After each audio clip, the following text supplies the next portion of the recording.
Many Australians will be saying too high.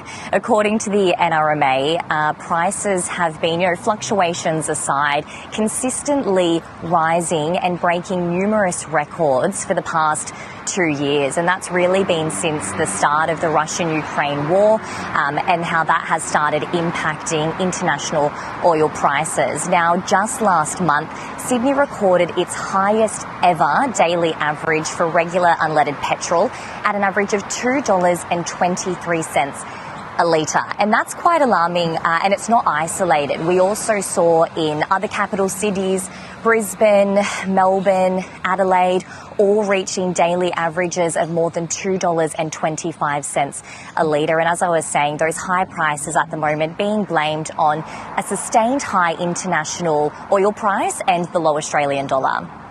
And Keely, how is it impacting drivers at the moment? Because we know people are already really stretched at the moment. Yeah, that's it. People are feeling the pinch at the Bowser. As you said, it's just another thing adding to the cost of living crisis and another thing biting into the weekly budget. Now, I was really keen to get out and chat to people and see how they are feeling about the prices at the moment. So I'm based in Newcastle, which is the biggest regional city in New South Wales. And according to NRMA, the average Aussie household spends $100, more than $100 a week on fuel, which equates to about $5,500 a year on fuel. But when you include metro and regionals, that's what it is. But when you take out the metros, looking at regional areas, that average can just really increase quite dramatically because, of course, in regional areas, there's less public transport, there's longer commutes, and there's also less competition with less options for fuel stations in some towns. So I was keen to get out. I spoke to a lot of people in the city of Newcastle, but also went out into the Hunter Valley, and here's what a few people had to say. I'm a single mum, so it is hard for me to afford fuel and all that, so I just get public transport everywhere. I just find it easier for myself. And I still haven't filled up this car fully yet because I can't afford it. It's crazy on apprenticeship wages, but whenever I need to fill it up, I just put in like $15, $10 or something. But other than that, it's ridiculous stuff, I tell you.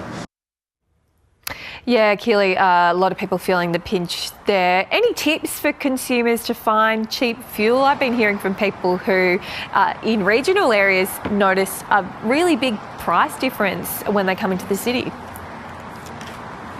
Yeah, definitely. The good news is there are some tips to find cheaper fuels, and what you're describing, we see in Newcastle as well. I'll be driving down the main street and you'll see one petrol station displaying a price, and then just 10 k's down the road or even, right across the road, you can see a 40-cent difference, whether it's lower or higher. And it's because in Australia, fuel prices aren't regulated, and technically petrol stations can charge whatever they like for their product, and that is just a reflection of different marketing strategies. So the best way to find cheap fuel and to find that cheaper option instead of going to the more expensive place, and when I was speaking to a lot of people out in the community, they actually said a game changer has been using comparison apps.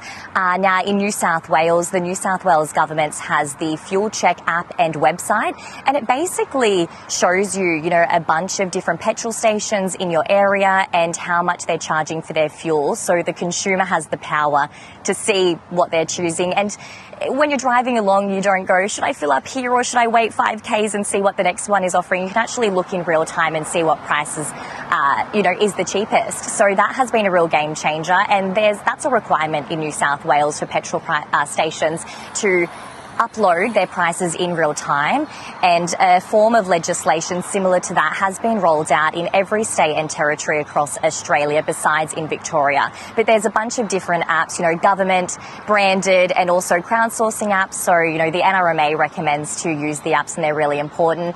And other little tips can just include filling up when and where you see cheaper fuel, and also seeking out fuel discounts that are offered through things like supermarkets and other retailers.